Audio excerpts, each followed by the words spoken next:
What's going on, everybody? Welcome into episode 166 of the MudWatch Sports Podcast on this Tuesday, June 9th, 2026. I'm your host, Zach Malum. But before we get started, please subscribe below. Follow all of my social accounts. Let's start things off in the world of basketball as Game 3 of the NBA Finals took place at Madison Square Garden last night. The Knicks came back home with a 2-0 series lead, grabbing the first two games down in San Antonio. But the Knicks were not playing well in this one. The Spurs win it 115 to 111 the final. The Knicks dropped their first game in the playoffs since all the way back towards the NFL draft. 13 games in a row the Knicks won, and that streak is snapped. So the Knicks really have to get back to basics here. And of course, they haven't been in a position like this. They haven't been in the NBA Finals since 1999, but they haven't dropped a game in almost 2 months. So they have to press the reset button just a little bit. They did not really play that well in this game. When you look at the numbers, the Knicks, especially the turnovers, really stood out.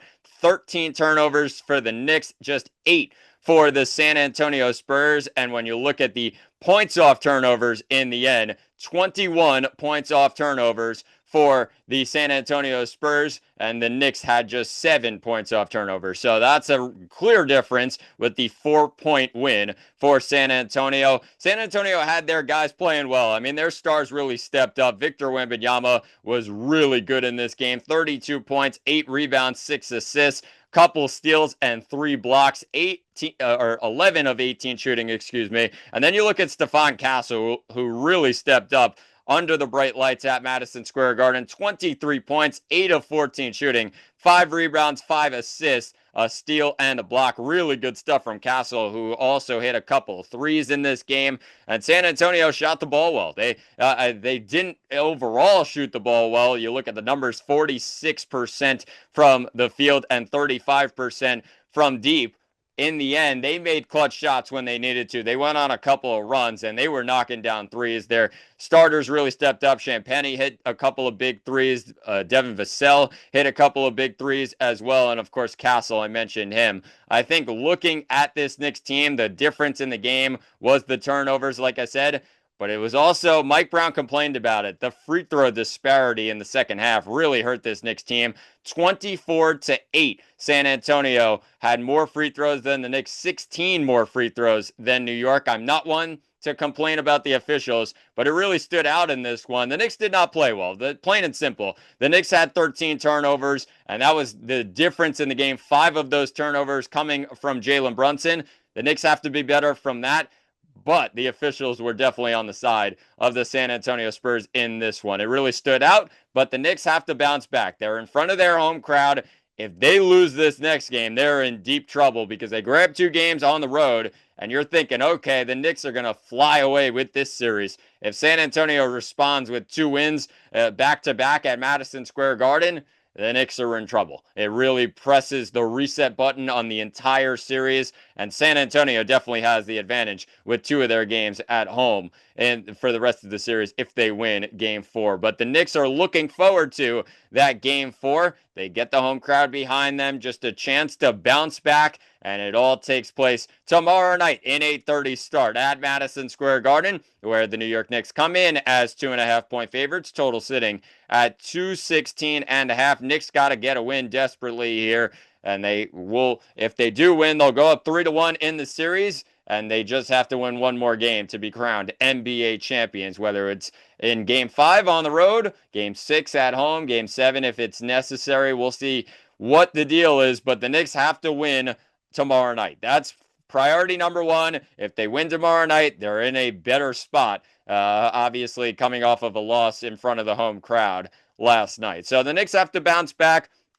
I'm expecting Jalen Brunson to start really getting going in this NBA Finals. He has not shot the ball well, and that's been a real difference maker for him. Karl Anthony Towns did not have a great game yesterday, really couldn't get involved too much, and of course Mikal Bridges was in some foul trouble, early foul trouble. That did not help him. And then you look at OG Anunoby, who really stepped up. Like I said, 28 points for him, really good game for OG. he's got to continue that. He's had 28 points in this game, and then the first two games he had 17 points in each of them. So he's been really good. The Knicks need their stars, though, to really step up. Brunson and Towns need to be the difference in Game 4 of the NBA Finals. It takes place tomorrow night, 8:30 start. Make sure you tune into that one at Madison Square Garden. But let's shift things to baseball, as both New York teams were in action this weekend, and we start things with the New York Mets, who were out on the West Coast. They took on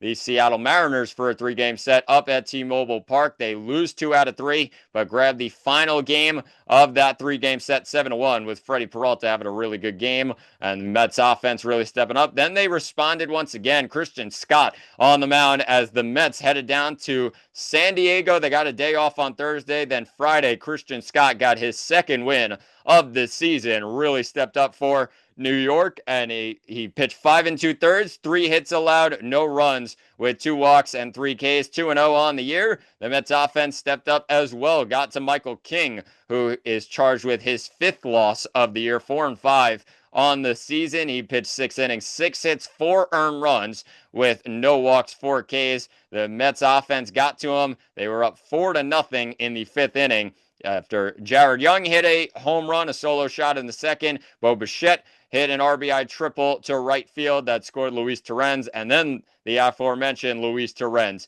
hit a 2-run bomb into center field, deep center field, 413 feet, as Brett Beatty was on base, came in to score. The Mets led 4-0, and Brett Beatty, who had an RBI single in the 9th inning to give the Mets a 5-0 lead, actually got that run off of Mason Miller. And that's a real great sign for this Mets offense, that they were able to get to one of the toughest pitchers in the game. And looking at it overall, Christian Scott was the difference. The Mets bullpen locked things down behind them. Brazoban, Weaver, and then A.J. Minter. Really good win by the Mets, as they all of a sudden had 1-2 in a row. They won the final game in Seattle. They win the first game against San Diego. Then you go to Saturday's game, and that's where it started the Mets started to find a little bit of trouble. They were up early, Brett Beatty with an RBI single. The Mets could not score another run after that until the 7th inning, where Marcus Semien hit a solo bomb. It was tied at 1 with Fernando Tatis hitting an RBI single in the 3rd. So Semien gives the Mets the lead in the 7th. But then in the bottom of the 7th, Austin Warren, who's been so good for the Mets this season, just gets a bad pitch to Freddie Fermin, who was batting under 130 heading into that at-bat. All of a sudden, Freddie Fermin sends one deep into left field and hits a 2-run bomb to give the Padres a 3-2 lead. The Mets lose the game 3-2 on Saturday. Then you go into Sunday's game, where the Mets needed to bounce back, and they had Sean Manaea, the bulk reliever in this game. They had Huáscar Brazoban as the opener. But the story of this game, in my opinion, was the Mets offense really getting to Randy Vasquez, one of the former Yankee prospects who was actually traded for one Juan Soto back in the day in 2024. And when you look at Randy Vasquez in this game, he did not like it.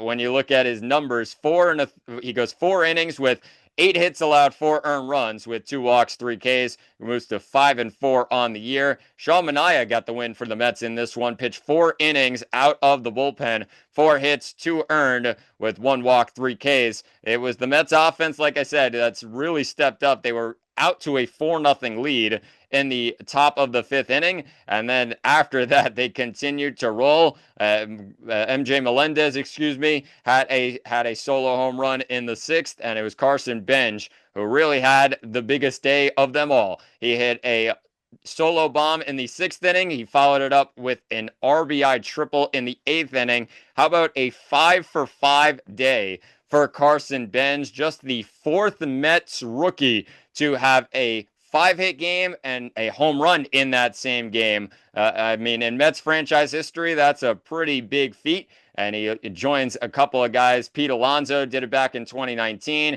You had Alex Ochoa back in 1996. And then you also had John Milner way back in 1972. So really stepped up. The Mets got from Carson Bench. He was really good in this game. And the Mets offense overall really stepped up as well around him. Bo Bichette had 2 hits. Marcus Semien had 2 hits.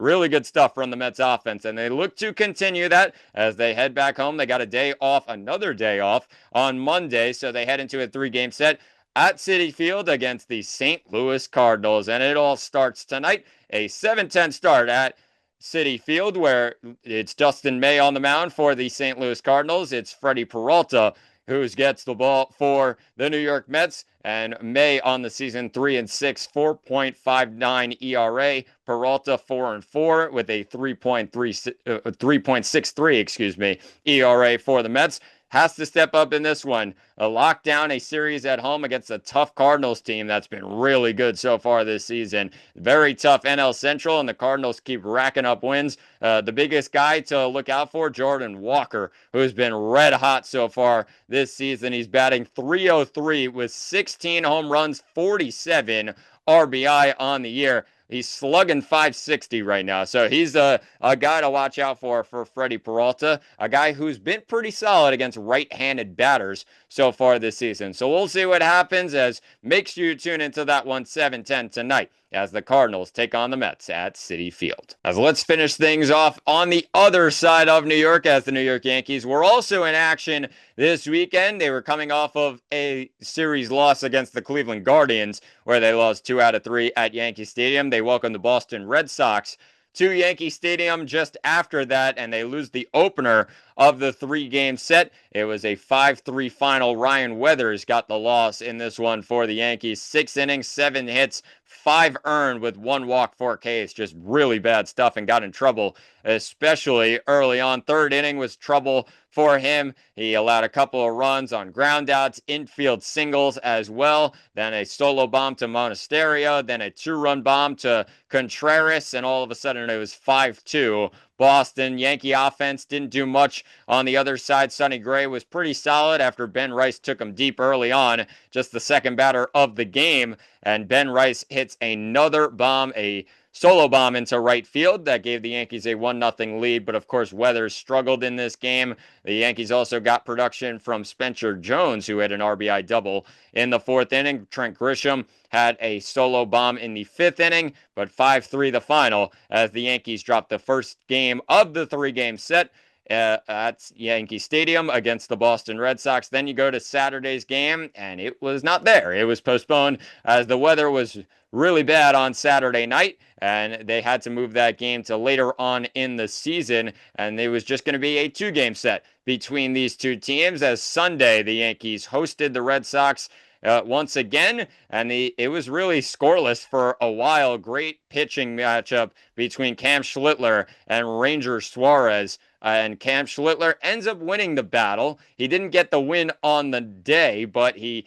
did pitch very well. 5 2/3, 4 hits allowed, 1 earned run with 1 walk and 5 Ks, 92 pitches. The ERA at 1.87 on the year. Really good stuff from Schlittler. And on the other side, Ranger Suarez was really good for the most part. Allowed a lot of hits. He had 6 allowed hits in this game, but he pitches 6 1/3, 6 hits allowed, 1 earned run with no walks and 6 Ks. In the end, the Yankee offense got to the Boston bullpen, and it was Cody Bellinger who started the party in the 8th inning with a solo bomb off of Justin Slayton, who he took deep to right center field to give the Yankees a 2-0 lead. Goldschmidt had earlier hit an RBI single in the 5th. Contreras responded with an RBI double in the 6th, but Bellinger with the solo bomb. Then it was Grisham with an RBI single to add on to it, a 3-1 Yankee lead. And how about Jazz Chisholm Jr. using Aaron Judge's bat? That really helped out.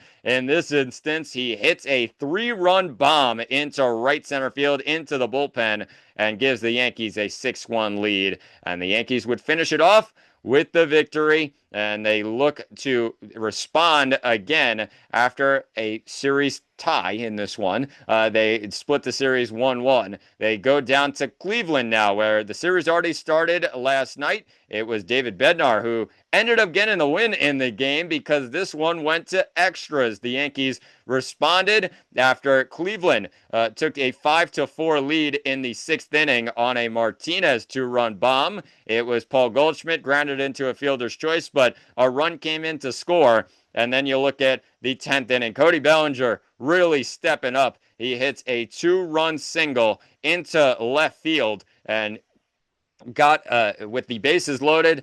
A couple runs come in to score. Really stepped up for the Yankees. Bellinger did, and he had 2 hits on the day. He went 2 for 5. Couple of ribbies in that 10th inning, and the Yankees win the first game of the 3-game set against the Cleveland Guardians. They win it 7-5. The final, the Yankees look to continue on in Cleveland and look to continue against a very tough Cleveland team. They've been really solid this year, 37-31. And a tough team to play against at home, tough team to play against in the AL Central. They're in first place in the AL Central as we speak. But Garrett Cole gets the ball out in Cleveland tonight. It's a 6:40 start at Progressive Field with Garrett Cole 1-1, 2.00 ERA, and then you have Slade Cecconi on the other side, 3-5. 4.92 ERA. The righty gets the ball for Cleveland. Yankees looking to take advantage of it with Garrett Cole on the mound. He's been really good so far this year, and the Yankees need to get some run support behind them, and they should be in good shape out in Cleveland tonight. So make sure you tune into that one later. 6:40 start as the Yankees take on the Guardians out in Cleveland. But that will do it for episode 166 of the MudWatch Sports Podcast. Please subscribe below. I've been Zach Malum, and thanks for watching, and talk to you all on Friday.